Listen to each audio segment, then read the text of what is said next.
Yeah, so I mentioned before. I mention. I mention. As you can see, we're insufferable. So I mentioned before that you're a pianist, you're a composer, you're many things, and in all of these things you have studied them academically. You've studied music, you studied computer science. Now you're finishing basically an engineering. It's program? the program is, I would say it's tangential to electrical engineering, to physics, to computer science. It's somewhere overlapping in all of these fields. I mean, as the world, as time goes by, all of these fields end up just being based on the same foundations, computationally at least, I would say. So my question is, so you basically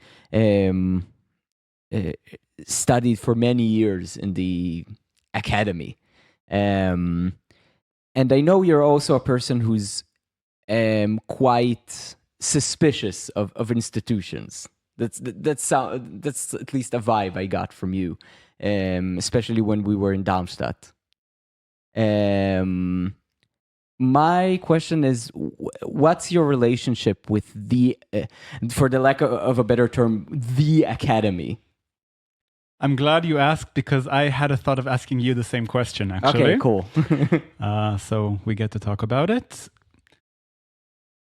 Yeah, good question. I think that maybe one could say that I feel about academia what Jews feel about Israel, which is I want the general notion of academia to exist in the world. I want I mean, a few months ago, I just completely randomly got to read this blog by this guy who is a set theorist. A researcher of set theory, which is a very, very specific field in mathematics, which has to do with like what basic axioms do you take, and what proofs and what postulates can these specific axioms allow you to prove. So it's kind of like what is the effect of your first building blocks on the most complicated things that you can find yourself trying to prove in math. And he writes something around like, for many years I told myself that being a set theorist is not an important thing in the world. But now I feel like, even though it is such a minute detail, such a small detail in the world, I feel that it actually has a lot of significance. And I want these people to exist.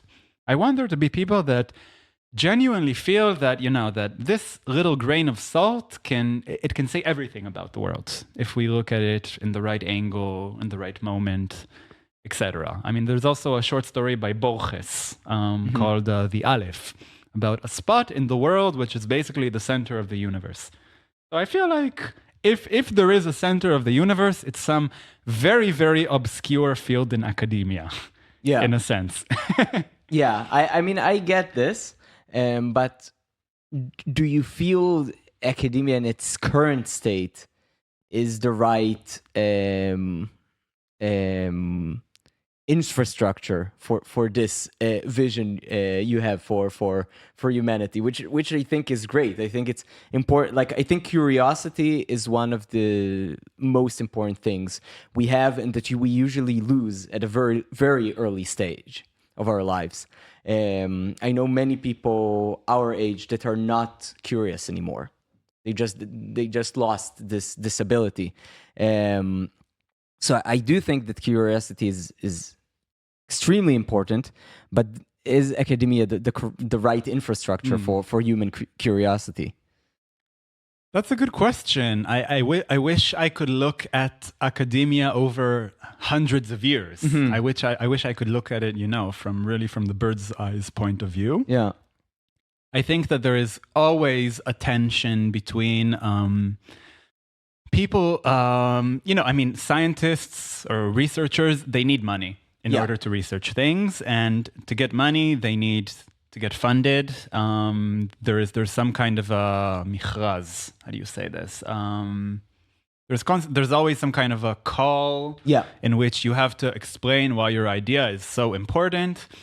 And I think that, yeah, and in this sense, there's always going to be some kind of tension between doing what is trendy nowadays. Yeah. And yeah, I think this is, we were talking about this the past few days from the more political, critical theory point of view. And yeah, and I think that some people, they tell themselves, oh, I mean, I'll get the money to research this trendy thing, and then I'll somehow end up also researching the things that I find interesting on the side. And usually that doesn't actually happen. Yeah.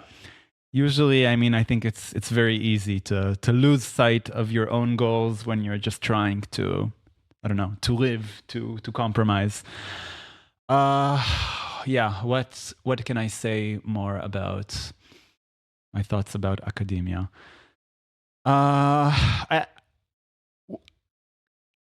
Maybe, I mean, the fact that you get to see a lot of different paradigms of how people do research. I think that is a very beautiful thing about it. And I think you also have the perspective because you have been involved in so many different institutions, both in Israel and abroad. So I think you have a much broader perspective on academia than like the average student that usually studies in only one institution. Yeah, it's very clear, I think, where people have curiosity and where they don't. I think that in the arts fields, when I was studying piano performance, I felt like, you know, people, they knew exactly what they wanted to do. They came to have lessons with their teacher, and they really didn't give a shit about anything else.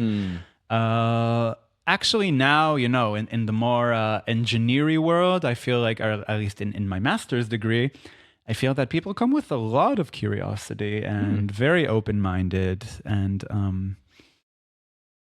yeah, and it's nice to have an opportunity to just taste different things. And I think that's something good that academia does give.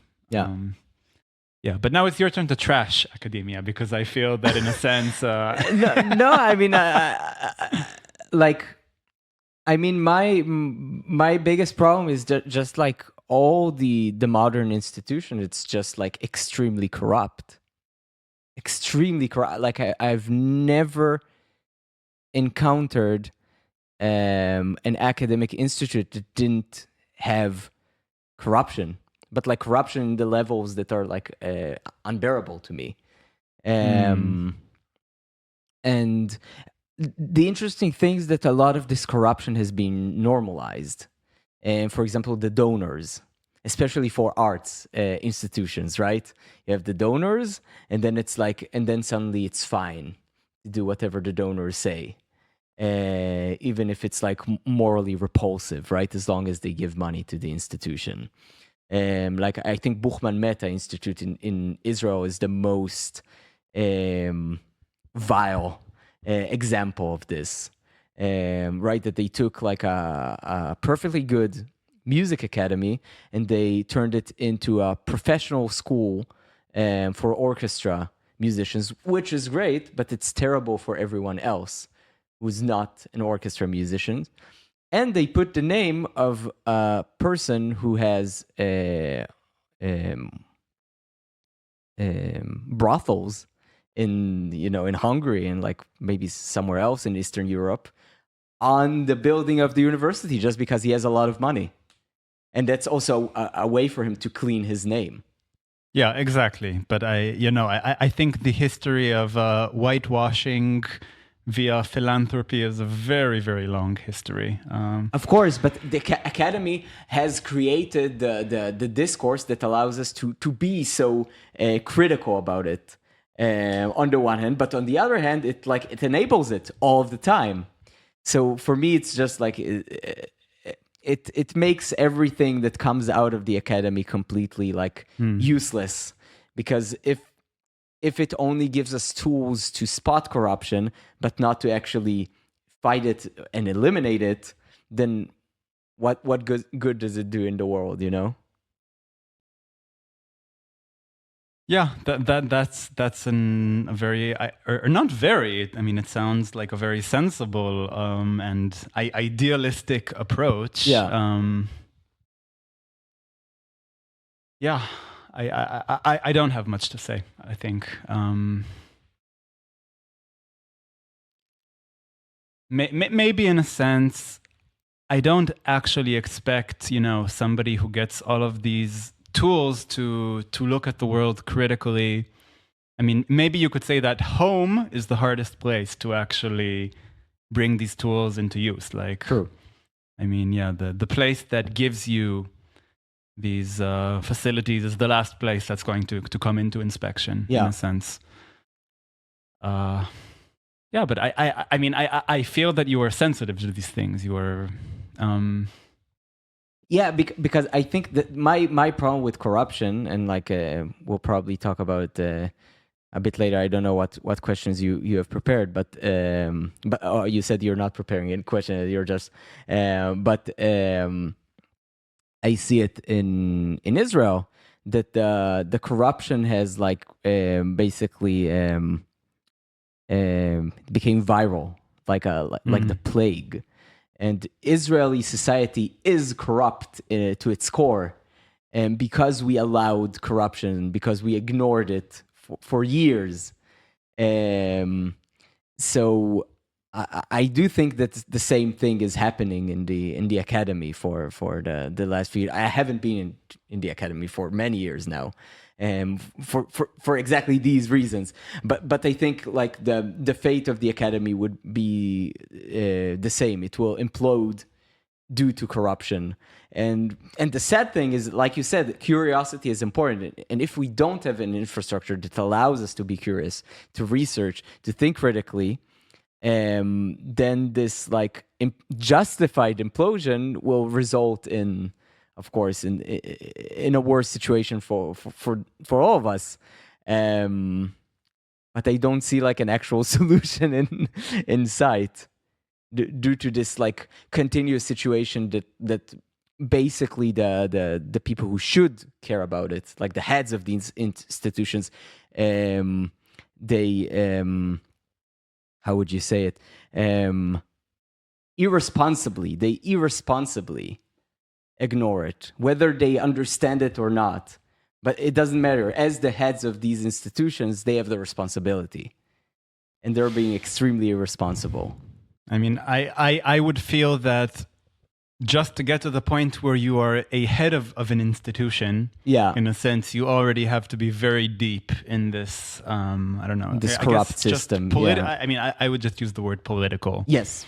I mean, I don't know, maybe it's a bit more objective. Yeah. But